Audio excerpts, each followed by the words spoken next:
My name's Justin Earl. I'm a partner with Blackfish Investments, and I want to welcome you to Springville, Utah, and our makerspace. This is my barn, and over the last few weeks, we have built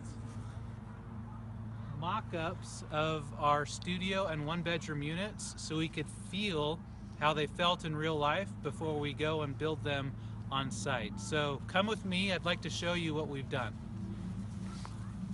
Hi, we're now inside the makerspace, the barn, and as you can see, we've got the clearance that we need to do our 9-foot walls for the units, and we're gonna walk you inside of them in just a second. Oh, by the way, John Mark Landau, Principal of Financial Attunement, is here as well. Wanted to show you kind of the evolution of the plans. We spent months creating what we thought were really efficient, really good, tight floor plans for our studio, and then again for our one-bedroom units. So this is what we came up with. It was, we thought, a very great design. But as we built the unit here in this space, we made a lot of changes, and we've created now, after the process is over, this is the final layout. Some of those changes I'll point out as we walk through include removing a 3x3 shower and replacing it with a tub. We relocated washer and dryer into the kitchen area. We elongated a vanity from 30 inches to 5 feet. Flopped the toilet from one wall to another, shrunk the stove, did a lot of things that we didn't know on paper, but once we got into the space after creating it,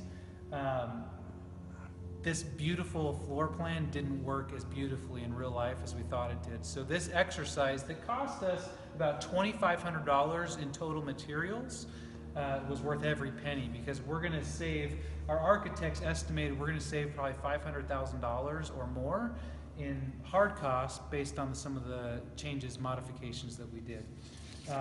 Similar process happened with the one bedroom. We started with this floor plan. A lot of changes in real life resulted in what we believe is now a really fantastic floor plan on the one bedrooms. So let's go for a walk, and we'll go into the studio unit, and then we'll go into the one bedroom. I mentioned this is a barn at my house, and you can see some of my kids' stuff. My wife talked me out of turning this into a haunted house for Halloween, which was 2 weeks ago. This would have been a really great haunted house, but instead we kept the integrity of the units for you guys. So come on in. This is the studio unit. As you walk into the unit, I'll just point out the different features. This is a washer and dryer stacked. One unit with a dryer on top, washer on the bottom, inside cabinetry, refrigerator, cabinetry, open shelving with a sink. One thing that became very apparent as we did this in real life is the oven and stove was a standard 30-inch oven and 4-burner stove. And as we brought the unit into this space, proportionally, it was ridiculous to take up so many inches. I won't say square footage, but I'll say square inches with this 4-burner stovetop and an oven for a demographic that doesn't bake, and for the little baking they do, which amounts to chocolate chip cookies and pizzas. They can do that in a convection microwave. So we're providing a convection microwave, 2-burner stovetop, 18-inch instead of 24-inch dishwasher, nice 39-inch upper cabinets instead of 36 inches because it's a 9-foot wall. You'll see under here we've got a wine rack, which adds to the feeling or the panache of the unit. You'll see that we've got an elevated countertop as well. Behind you is the bathroom. This is a really fascinating exercise. The state of New York has very stringent accessibility requirements, even more so than the ADA requirements. So we went through the exercise of putting the 60-inch turning radius that's required, as well as the 30 inches by 48 inches that's required in front of the tub. And we also blocked out how much space you need for grab bars around a toilet. And it created what became very apparent was a very spacious bathroom. So instead of being bothered by the square footage that was in this bathroom space, we decided to capitalize on it and make it feel spacious and make it feel luxurious, if you will. So we've created a 5-foot vanity instead of your standard, 30 to 40 inch vanity. You can see that it's floating, which again elevates the feeling of the space. We've got a floor-to-ceiling mirror in this space that has to be left open for ADA requirements. And it feels really good. We had a party in here a few minutes ago with 5 people in it. We didn't feel crowded, so it's a nice, spacious bathroom. Follow me into the living room and to the sleeping area. This is the living space, and then you can see over here behind this partition, this is where the sleeping space is.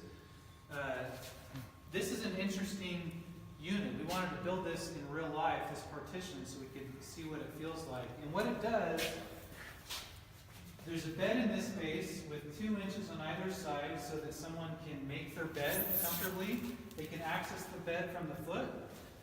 This side of the partition is closed on this side, open on this side for more storage in the living space, closed on this side so your things don't fall under this, no man's land. This is open on this side for your books or drinks or alarm clocks, your eyeglasses, and then you're open above so you have pass-through shelving for your books and knickknacks and other things too. And what that does is it creates an airiness and an openness to the space that you wouldn't get if this was all closed off.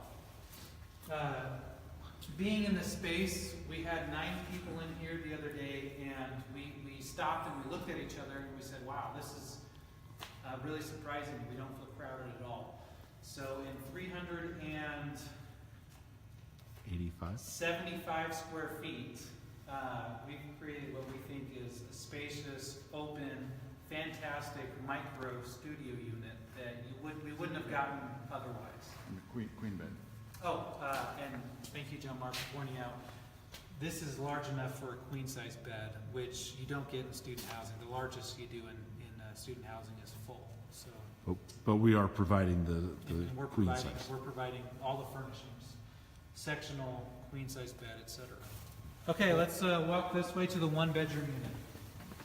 You'll notice immediately we've got some stubs here. That's because we relocated where the front door was. It used to be kind of centered, and after building the unit, we realized it was in the wrong spot. And that's the beauty of building with Tyvek Visqueen and these studs. We can move things pretty easily. So come on in. We hope that you'll notice that this is a very spacious space. This unit is 485 square feet. A more typical 1-bedroom would be in the 650 to 750 square foot range. This kitchen wall should look familiar because this is the same kitchen wall that we had in the studio with the washer, dryer, fridge, convection, microwave, 2-burner, stovetop, dishwasher, wine rack, etc. What we were able to get in this space is a large island that is suitable for 2 to 3 bar stools.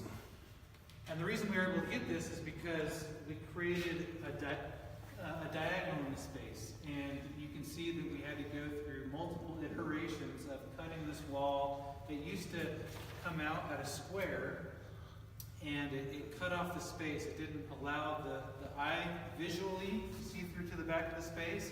And then from a walking path, it was an interruption.